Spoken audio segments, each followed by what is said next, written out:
वंदितु सौवसिद्धे ध्रुवमचल मनोवमं गदिं पत्ते वोच्छामि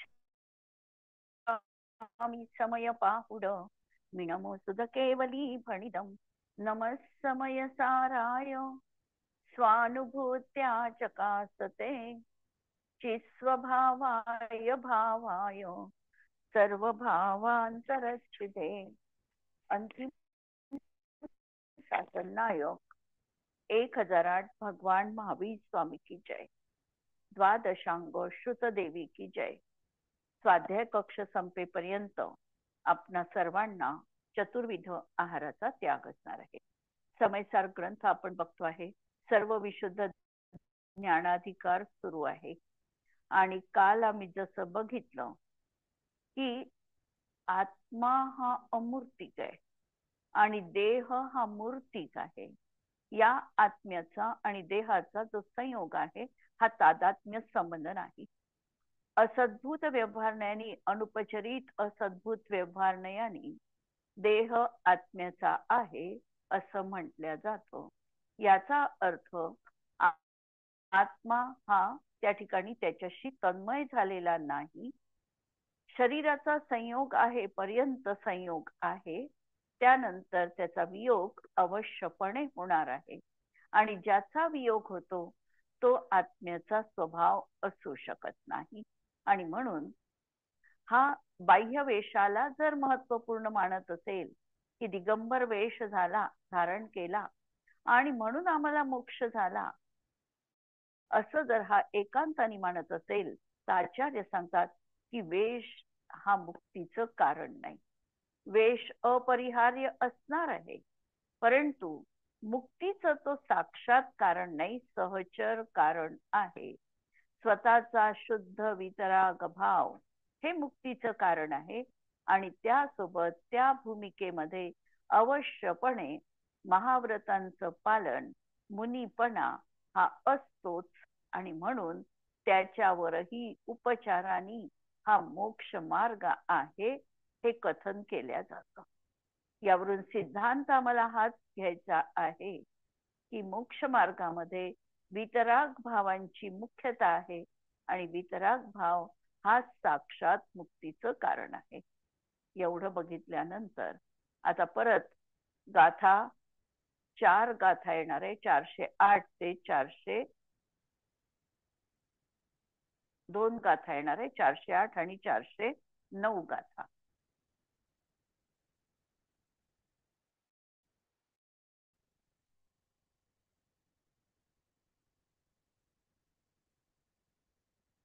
पाषण्डीय लिंगाणि व गिहिलिंगाणि व बहुपयाराणि भेत्तुं वेद वदन्ति मूढा लिंगमिनं मोक्षमग्गोति नम्दुहोदि मोक्षमग्गो लिंगं च देहनिम्ममा अरिहा लिंगम उत्तु दंसन नाणचरितानि सेवन्ते बहुपयाराणी पाषंडीय लिंगाणी आणि गिही लिंगाणी।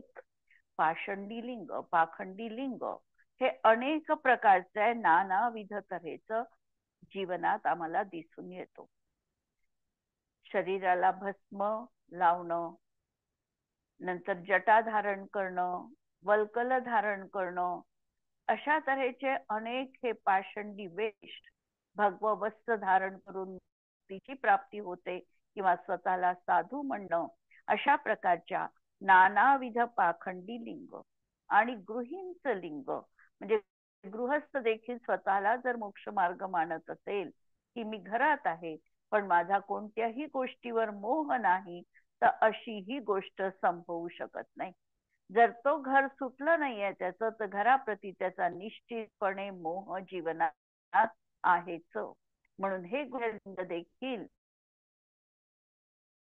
मोक्षाचं कारण नाही, त्याला पद्धतीने आम्हाला बघावं लागेल। ते 5वं गुणस्थान यदा कदाचित असू शकेल परंतु या ठिकाणी हे जे सांगितलेलं आहे यावरून गृहलिंग आणि पाखंडी लिंग यांना ग्रहण करून हे लिंग म्हणजे मोक्षाचा उपाय आहे असे अज्ञानी जन त्या ठिकाणी सांगतात.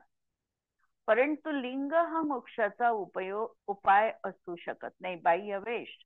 बाह्यवेशाने कधीही मुक्तीची प्राप्ती होणार नाही. आमच्या छडालाकारांनी वर्णन करून ठेवलेले आहे की अंतिम ग्रीवक लौकी हद पायो अनंत बिरियापद. ग्रैवेकापर्यंत हा जीव अनंत वेळा यांनी जीव गेलेला आहे. त्यांनी ते ग्रैवेक पद अनेक वेळा प्राप्त केलेला आहे. आणि आपल्याला माहिती असेल की ग्रैवेकात जाणारा जे जीव असतो तो प्रथमतः बाह्यतः धारण करणारा द्रव्यलिंगी मनुष्य असतो. त्याशिवाय ग्रैवेकाचं पद मिळतच नाही. म्हणजे साध्या गृहस्थांना 16व्या स्वर्गापर्यंत ते जातील, पण जेव्हा बाह्यतः मुनिवेश धारण केलेला आहे, तपश्चरण आगमानुकूल करतात आहे, पण तरीही सम्यक दर्शन झालं नाही, असे जे द्रव्यलिंगी मुनी आहे तेच ग्रैवेकापर्यंत जाऊ शकतात. म्हणून हा जो काही लिंगाचा आग्रह आहे, हा आग्रह हा मोक्षा मार्गामध्ये प्रयोजनीय नाही. त्यांनी मोक्षाची प्राप्ती होत नाही. कारण देहापासून निर्मम अर्हंत देव लिंग सोडून दर्शन ज्ञान चारित्राचेच सेवन करतात. कारण म्हणजे मोक्ष मार्गाची सुरुवातच ही देहापासून ममत्वाचा त्याग केल्याने होते. कारण देह जीवको एक गिने बहिरातम तत्व मुधा आहे. जोपर्यंत देहामध्ये हा आत्मा आहे तोपर्यंत हा जीव बहिरात्मा आहे. म्हणून देहाविषयीचा आता आसक्त भाव त्याला पहिल्यांदा सोडावा लागणार आहे. त्याच वेळेला त्याला सम्यक दर्शनाची प्राप्ती होणार आहे. आणि सम्यक दर्शनाची प्राप्ती झाल्यावरही जर तो असं मानत असेल की वेशच महत्वपूर्ण आहे, तर अजूनही त्याच्या श्रद्धेमध्ये कमजोरता आहे. तो परिपक्व नाही. आणि म्हणून देहापासून निर्मम होणं हाच खरा त्या ठिकाणी मुक्तीचा मार्ग असू शकणार आहे. अर्हंत भगवान आहे. अर्हंत भगवंतांचा देखील देहाप्रती ममत्व भाव सुटलेला आहे. आणि दर्शन आणि ज्ञान चारित्राचे त्यांनी नित्य सेवन केलेले आहे. कित्येक पुरुष द्रव्यलिंगाला अज्ञानाने मोक्ष मार्ग मानतात आणि मोहाने द्रव्यलिंगाचा आत्मत्व बुद्धीनी स्वीकार करतात की याच्यामुळे मोक्ष मिळणार आहे. ही एवढी बुद्धी, उपादेय बुद्धी त्यांची त्या नग्नतेमध्ये किंवा महाव्रतादी भूमिकेमध्ये त्यांची असते. परंतु द्रव्यलिंग मोक्षाचा हेतू मानणे अयोग्य आहे. कारण सर्वच अर्यंत भगवंतांना शुद्ध ज्ञानमयपणा असल्या कारणाने द्रव्यलिंगास आधारभूत देहाच्या ममत्व भावनेचा त्याग असतो. कारण हा जो आहे द्रव्यलिंगास आधारभूत आहे देह, आणि या देहाविषयी ममत्व भाव हा सुटलेला आहे. म्हणून त्या शरीराच्या आश्रित द्रव्यलिंगाचा त्याग करून चारित्राचेच मोक्ष मार्ग म्हणून सेवन अरिहंतांना दिसून येते. जर देहमय द्रव्यलिंगच मोक्षाचे कारण असते तर अरिहंतादिकांनी देहाचे ममत्व सोडून दर्शन ज्ञान चारित्राचे सेवन का केले असते? द्रव्यलिंगानेच मोक्षाची प्राप्ती करून घेतली असती. म्हणून हा निश्चय आहे की देहमय द्रव्यलिंग हा मोक्ष मार्ग नाही. परमार्थाने सम्यक दर्शन ज्ञान चारित्र रूप आत्मा हाच मोक्ष मार्ग आहे.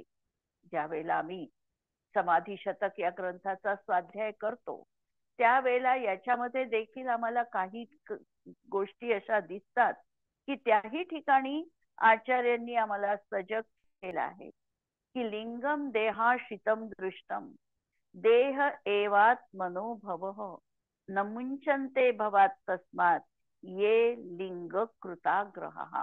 म्हणजे जे लिंगाचा आग्रह करतात, लिंग तर हे देहाश्रित आहे आणि त्यामुळे मुक्ती होते असे जे या ठिकाणी मांडतात तर त्यासाठी आचार्य सांगतात की अशा या द्रव्यलिंगानी जटा धारण करणे अनेक तऱ्हेचे पाषंडी वेश आहे.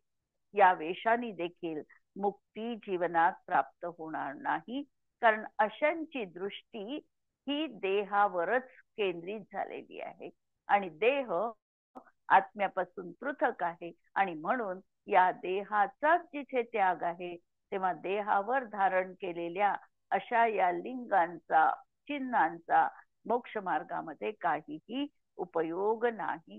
ही गोष्ट निश्चितपणे आम्हाला समजायची आहे. यानंतर पुढील गाथेत सम्यक दर्शन ज्ञान चारित्र हाच मोक्ष मार्ग आहे हे सिद्ध करतात. नवी एस मोक्ष मग्गो पाषंडीयगिही मयानी लिंगाणी दंसन नाण चरिताणी मोक्ष मग्गम जिना विंती. पाषंडी लिंग आणि गृहस्थ लिंग हा काही मोक्ष मार्ग नव्हे. दर्शन ज्ञान चारित्र हाच मोक्ष मार्ग आहे असे जिनेंद्र देव सांगतात. निश्चयाने द्रव्यलिंग मोक्षाचा मार्ग नाही, कारण लिंग शरीराच्या आश्रित असल्यामुळे परद्रव्य स्वरूपच आहे. म्हणून दर्शन ज्ञान चारित्र हाच मोक्ष मार्ग आहे, कारण तो आत्म्याच्या आश्रित असल्यामुळे स्वद्रव्यमय आहे. मोक्ष ही स्वाधीन गोष्ट आहे आणि त्या ठिकाणी कुठल्याही तऱ्हेची पराधीनता नको आहे. जो स्वतःचा निज स्वभाव आहे हा स्वाधीन असणार आहे. म्हणून स्वतःच्या आत्मतत्वाची श्रद्धा, त्याचं ज्ञान आणि त्यामध्येच रमणता हाच खऱ्या अर्थाने मोक्ष मार्ग असणार आहे. आणि असा मोक्ष मार्ग जीवनात अवतरित झाला की बाह्यतः मुनिवेश पण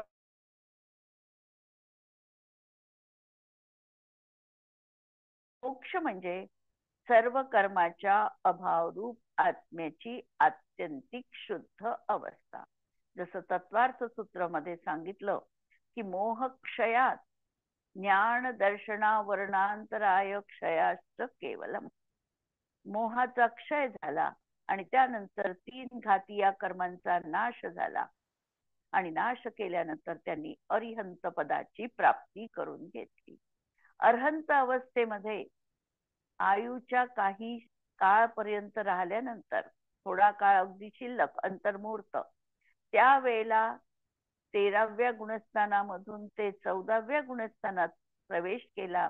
विपरीत क्रिया निवर्तिनी ध्यान त्या ठिकाणी उपचाराने म्हटल्या गेलं.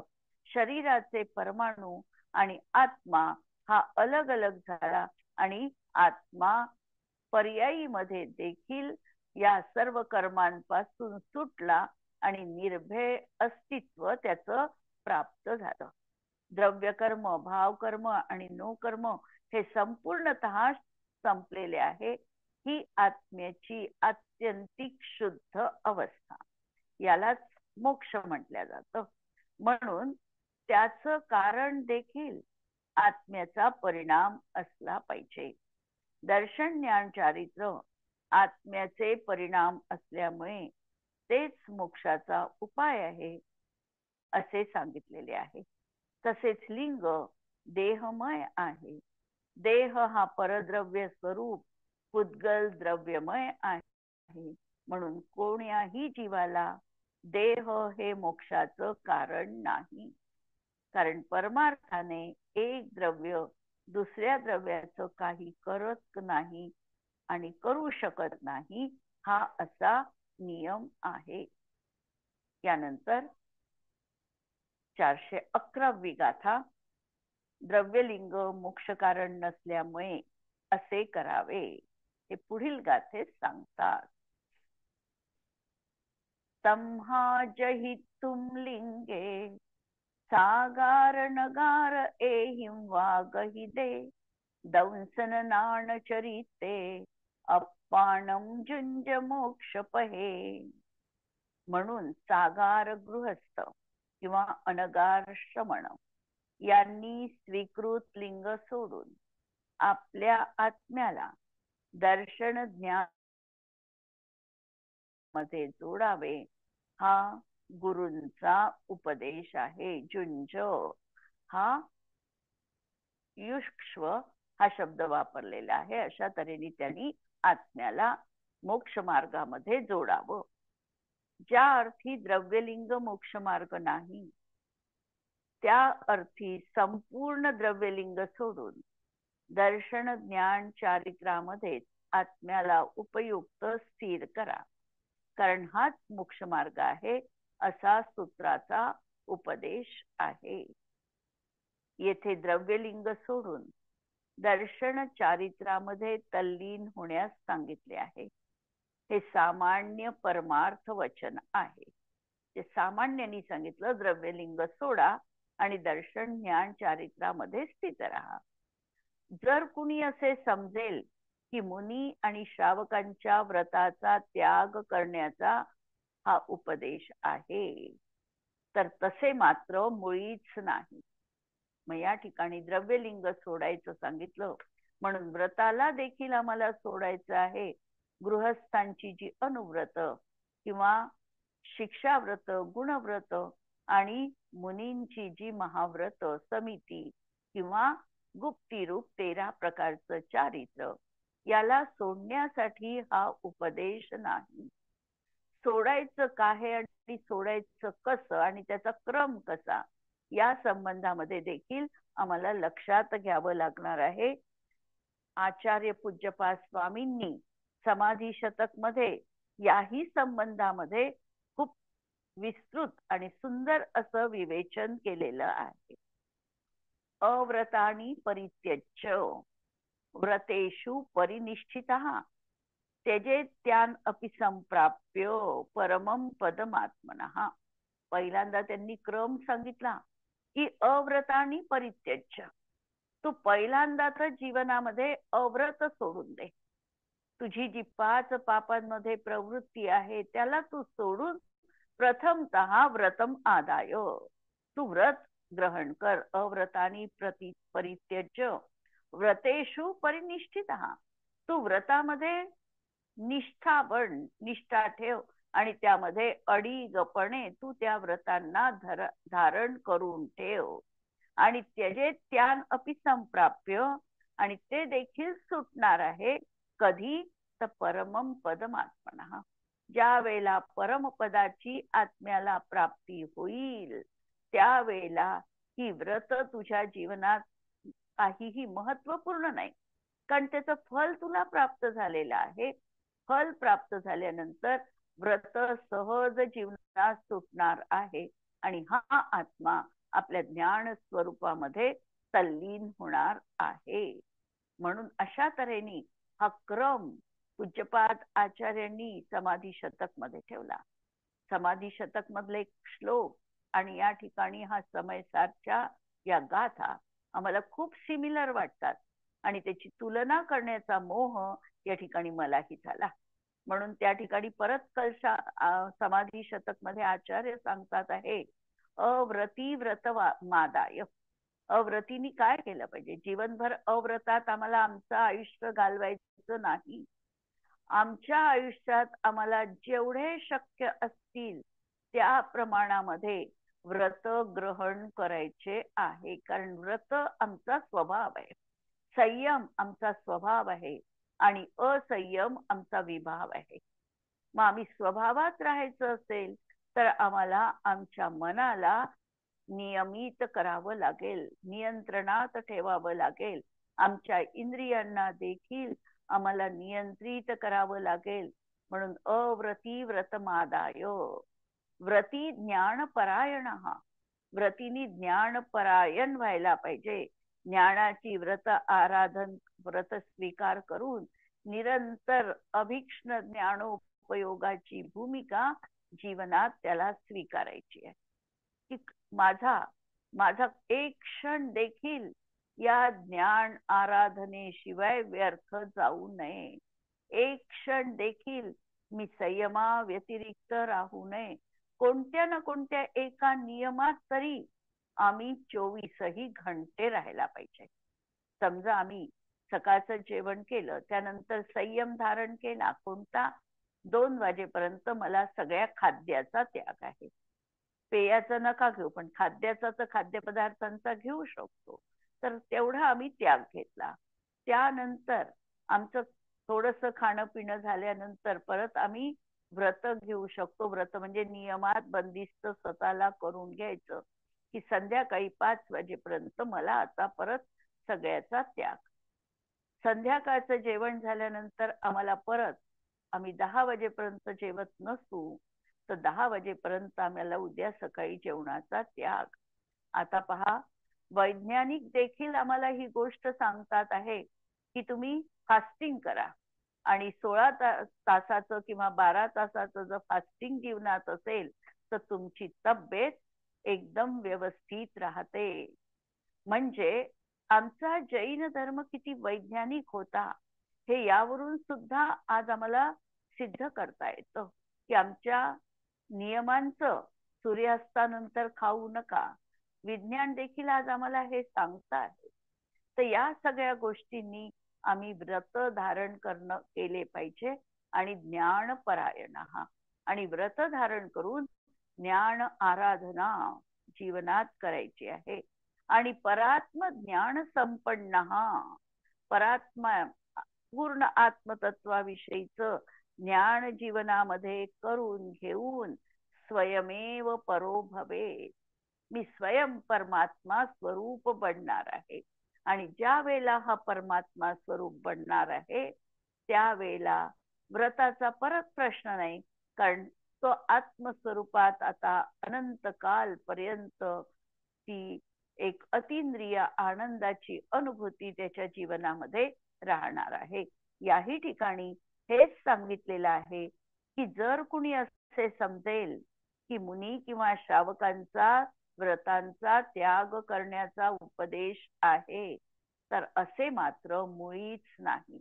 आणि परत लक्षात घेण्यासारखी ही गोष्ट, की समयसार वाचून एकांत जर जीवनात आम्ही धारण केला तर आमची मनस्थिती बिघडू शकते. बिघडू यासाठी शकते की अशा प्रकारचे जर आम्ही श्लोक वाचले किंवा त्याचा संदर्भ मागचा पुढचा जर आम्ही ज्ञात करून घेतला नाही, तर आम्ही त्याच्यावरून हे समजू शकतो की आचार्यांनी आम्हाला व्रता देखील सोडायला सांगितलेले आहे. म्हणून या ठिकाणी अगदी दुधारी शस्त्र आहे ते योग्य पद्धतीने आम्हाला वापरावं लागणार आहे. जे केवळ द्रव्यलिंगच मोक्ष मार्ग समजून केवळ बाह्यवेश मात्र स्वीकारतात त्यांचा पक्ष आग्रह सोडविलेला आहे, की वेश मात्राने मोक्ष प्राप्त होत नाही. जे एकांताने तसं मानत आहे की झालं आता आम्ही मुनी झालो म्हणजे मोक्षाला आम्ही जाणारच आहे, असा जर एकांत ते जीवनात करत असतील तर त्यांना सजग केला आचार्यांनी की आत्मानुभूती व्हावी लागणार आहे आणि आत्मलीनता पण व्हावी लागणार आहे, तरच मोक्ष मार्ग मिळू शकणार आहे. नुसत्या वेशाने मोक्ष मार्गाची प्राप्ती नाही. परमार्थाने मोक्ष मार्ग तर आत्म्याचे जे परिणाम सम्यक दर्शन ज्ञान चारित्र आहे तोच आहे. व्यवहार आचार सूत्रामध्ये सांगितल्याप्रमाणे मुनी आणि श्रावकांची जी बाह्य व्रते आहे, मुनींच्या आणि श्रावकांच्या व्रताला बाह्य व्रत म्हटलेली आहे, कारण ही सुटणार आहे. श्रावकांची व्रत सांगितली 12 प्रकारची व्रत आणि 12 प्रकारची व्रत 5 अनुव्रतांच्या पालनासाठी कुंपण स्वरूपी अशी गुणव्रत आणि शिक्षाव्रत आणि शिक्षाव्रताच्या माध्यमातून मुनी धर्माचं प्रशिक्षण. मुनी कसे सामायिक करतात, कसे प्रोषधोपवास करतात, हे प्रशिक्षण जणू शिक्षाव्रताच्या माध्यमातून दिल्या जातं. म्हणून ही जी बाह्यव्रते आहे ती व्यवहाराने निश्चय मोक्ष मार्गाची साधक आहे. ही करत करत जेव्हा आम्हाला शुद्धाचं भान असेल किंवा जेव्हा आम्हाला निश्चय माहिती आहे आणि यामध्ये आम्ही तल्लीनतेने ही व्रत मला जीवनात अनिवार्यपणे करायचीच आहे, याच्यामध्ये कुठलाही अतिचार लागू नये, या भावनेपूर्वक ती व्रत जो करत असेल त्याच्या जीवनात कदाचित निश्चय चारित्र्य प्रगट होऊ शकतो. म्हणून तो असा निश्चय मोक्ष मार्गाचा साधक आहे. त्यांना सोडावे हे उपदेशाचं प्रयोजन नाही, परंतु त्याचं देखील ममत्व सोडून परमार्थ मोक्ष मार्गामध्ये तल्लीन झाल्याने मोक्ष प्राप्त होतो. सहज वरच्या भूमिकेमध्ये गेलेला आहे आणि त्या भूमिकेमध्ये ह्या भाव याच्यावरचा ममत्व भाव संपलेला आहे आणि तो खरा मोक्ष मार्ग आहे. केवळ द्रव्यलिंगाने मोक्ष होत नाही असे समजावे. द्रव्यलिंग बाह्य दिगंबर जिनलिंग देखील निश्चयाने मोक्षाचे कारण नाही. हे सांगण्याचा उद्देश कारण कार्याचा अचलित नियम सांगणं हे आहे. कारण कार्याचा अचलित नियम की हे असताना हे अनिवार्यपणे होणारच आहे असा जो समव्याप्तीपूर्वक कार्यकारणाचा संबंध आहे तो दाखविणं हे या ठिकाणी प्रयोजन आहे. की ज्या ठिकाणी सम्यक दर्शन ज्ञान चारित्र साधल्या गेलेला आहे त्या ठिकाणी मोक्ष मार्ग आहे. जिथे मोक्ष मार्ग आहे तिथे अशा प्रकारची तीनची एकता आहे. जिथे तीनची एकता नाही तिथे मोक्ष मार्ग पण नाही आणि जिथे मोक्ष मार्ग नाही तिथे तीनची एकता पण नाही. अशा तऱ्हेने दोन समव्याप्ती आणि दोन म्हणजे समत्सही व्याप्ती, दोन अस्थिपरक व्याप्ती आणि दोन नास्तिपरक व्याप्ती अशा तऱ्हेने हा जिथे घटित होतील तेव्हा ते कारण हे कार्याचं नियामक कारण मानलं जातं. नियामक कारण याचा अर्थ ते कारण असताना अवश्यपणे कार्य घडेलच असा जिथे एकांत्याने नियम आहे त्याला म्हणायचं नियामक कार्य. अशा तऱ्हेने या कार्याचा अचलित नियम सांगणं हा आहे. जसे रत्नत्रय हे नियमाने मोक्षाचं साधन आहे तसे द्रव्यलिंग हे मोक्षाचं नियमाने साधकच आहे असं नाही. एवढे दर्शविणे हा निश्चय कथनाचा अभिप्राय असून त्याचे प्रयोजन उपात्त देहरूप आणि उपाधी मधील ममत्व नष्ट करणे हे आहे. आणि त्याचं प्रयोजन आहे उपात्त. उपात्त म्हणजे जे नैसर्गिकरित्या आम्हाला प्राप्त झालेलं आहे त्याला म्हणायचं उपात्त. देह हा आम्हाला नैसर्गिकरित्या प्राप्त झालेला आहे म्हणून देहाला उपात्त म्हटलं. आणि उपाधी जी आम्ही ग्रहण केलेली आहे, परसंयोग आम्ही जे जोडलेले आहे त्याला उपाधी म्हणायचं. तर या उपाधी मधलं आणि उपात्त देहामधलं ममत्व नष्ट करणं हे महत्वपूर्ण आहे.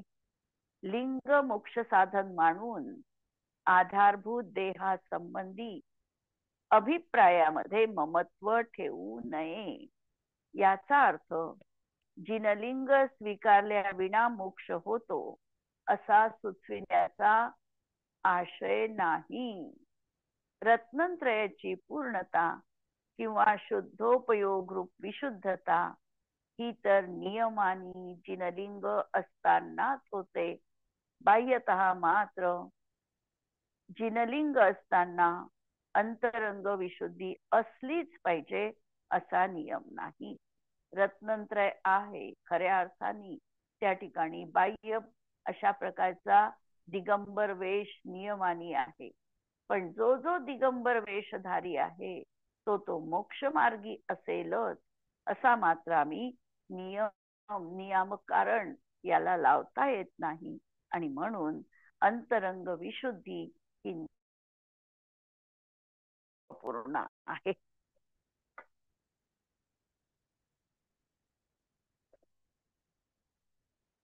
यावरील चारही गाथांचा सार हा आहे की आत्म्याच्या आश्रयाने आत्म्यात होणारे सम्यक दर्शन ज्ञान चारित्र रूप भाव लिंगच खऱ्या अर्थाने मोक्ष मार्ग आहे.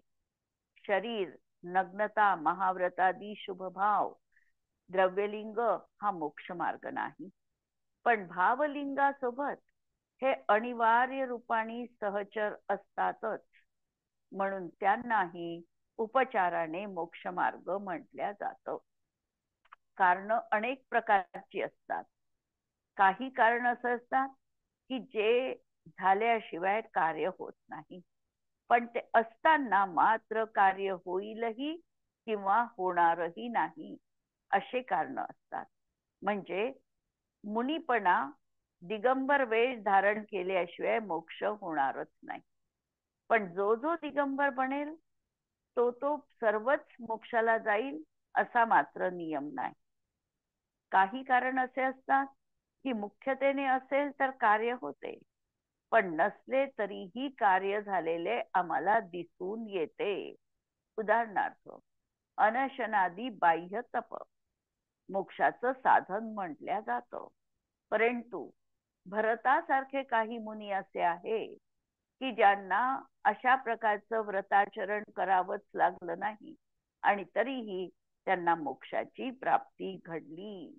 म्हणून हेही कारण कार्याचं नियामक कारण म्हटल्या जात नाही, पण काही कारण मात्र नियामक कारण असतात की जे असताना कार्य होतेच आणि जे नसेल तर कार्य होतच नाही. उदाहरणार्थ रत्नत्रय. रत्नत्रय असताना मोक्ष होणारच आहे आणि रत्नत्रय नसेल तर कदापि मोक्ष होणार नाही. म्हणजे रत्नत्रय हे मोक्षाचं निर्णायक कारण झालं. ज्यांच्या जीवनात अंतरंगामध्ये निर्मल श्रद्धा ज्ञान चारित्र्य आहे, कर्णानुयोगानुसार 12 कषायांचा अभाव आहे, त्यांना बाह्यतः 28 मूलगुण पालना आहेच, पण द्रव्यलिंग वास्तविक मोक्ष मार्ग नाही. शुभराग पराश्रित भाव आहे. नवतत्वांचा भेद, द्रव्यश्रुताचा विकल्प, 5 महाव्रतांचा परिणाम हे मोक्ष मार्ग नाही. पण याचा अर्थ असाही नाही की हे शुभ भाव सोडून कुणी अशुभामध्ये यावं, व्यवहार सोडून पतित व्हावं हा भाव इथे नसून त्याच्यापेक्षा उत्कृष्ट पायरी त्यांनी चढावी, प्राप्त करावी हा भाव आहे. आणि म्हणून स्वरूप अंतर्लीनता साधावी हेच या 4ही गाथांचं प्रयोजन असणार आहे. आणि या गाथांचा प्रयोग, 4ही गाथांचा प्रयोग जीवनात करायचा असेल तर आम्हाला देखील आमच्या रत्नत्रयाची आराधना हेच मुख्य उद्दिष्ट आमच्या जीवनात असावं लागणार आहे. बाह्यतः जे काही आम्हाला प्राप्त समागम झालेला आहे, हा समागम सुटणारा आहे याविषयी अंतरंगामध्ये आसक्ती किंवा ममत्व भाव ठेवता कामा नये. असा हा प्रयोग आम्ही या गाथांच्या अनुषंगाने बघू शकतो. आज आपण इथे थांबूया. जिनवाणी के ज्ञान ते सूझे लोकानो, सो जिनवाणी मस्तक नमो सदा देत हूँ हो. नमो अरिहंताणम नमो सिद्धाणम नमो आयर्याणम नमो वज्रायाणम नमो लोये सव्वसाहुणम. सर्वांना जय जिनेंद्र.